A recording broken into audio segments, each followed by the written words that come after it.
Big boss Malayalam season 7 പ്രധാനപ്പെട്ട മത്സരാർത്ഥികളിൽ ഒരാളായി ഇതിനോടകം തന്നെ മാറിക്കഴിഞ്ഞ വ്യക്തിയാണ് അനീഷ്.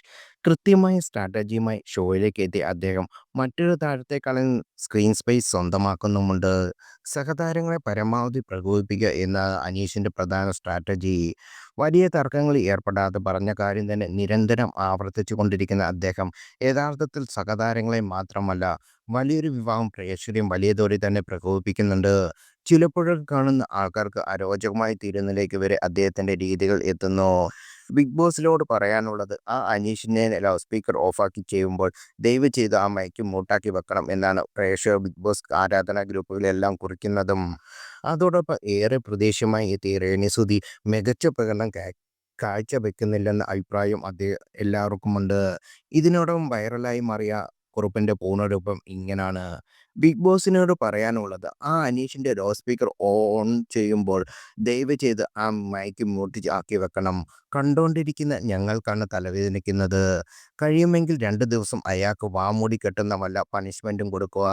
മിണ്ടാതെ എങ്ങനെയാണ് അയാൾ ഗെയിം കളിക്കുക എന്നത് നമുക്ക് കാണണം. അനീഷ് ഗെയിം കളിക്കട്ടെ, പക്ഷേ ആ നാക്ക് വലിയ ശല്യമാണ്. ഈ വീക്കെൻഡ് മീറ്റ് എവിഷനി വന്നവരിൽ ആര് പോകും എന്നത് ഒരു ടെൻഷൻ തന്നെയാണ്. ബിഗ് ബോസിൽ ഫിസിക്കൽ ഗെയിം കൊടുക്കുന്നില്ല എന്നാണ് കരുതുന്നത്. ഈ കൂട്ടത്തിൽ രേണു ഉണ്ട്. പുള്ളിക്കാരി വീട്ടിൽ പോകുന്നതാണ് അല്ലെങ്കിൽ നല്ലത്. കാരണം ഒരു കാര്യവുമില്ലാതെ ചുമ്മാ ഒരു മൂലയിൽ കുത്തിയിരിക്കുക. പുറത്ത് PR ഉണ്ടെന്ന് പറഞ്ഞിട്ട് കാര്യമില്ല. വല്ലോം കളിക്കണ്ടേ? ആദ്യ ആഴ്ച അക്ബറായി ഇട്ടുകൊടുത്ത കണ്ടന്റ് അല്ലാതെ വേറെ ഒന്നുമില്ല പുള്ളിക്കാരിക്ക്. മാനിപ്പുലേഷന്റെ രാജാവാണ് ഷാനവാസ്. നമുക്ക് പോലും കൺഫ്യൂഷൻ ആയിരിക്കും, ഇയാൾ ശരിയാണോ തെറ്റാണെന്ന്. ഷാനവാസ് ഗെയിം പഠിച്ചു വന്നാണ്. അതുകൊണ്ട് തന്നെ പ്ലാൻ ആയിട്ടാ അയാൾ കളിക്കുന്നത്. ഗെയിം മാറ്റിപ്പിടിക്കണമെന്നുണ്ട്. പക്ക ഫേക്കാണെന്ന് ചോദിച്ചാൽ അത് അനുമോളാണ്. ഒരുപാട് ഫാൻസ് ഉണ്ട് അവരെ സപ്പോർട്ട് ചെയ്യാന്നുള്ള എന്ത് ചിന്ത അവരുടെ അഹങ്കാരം കൂട്ടുന്നുമുണ്ട്.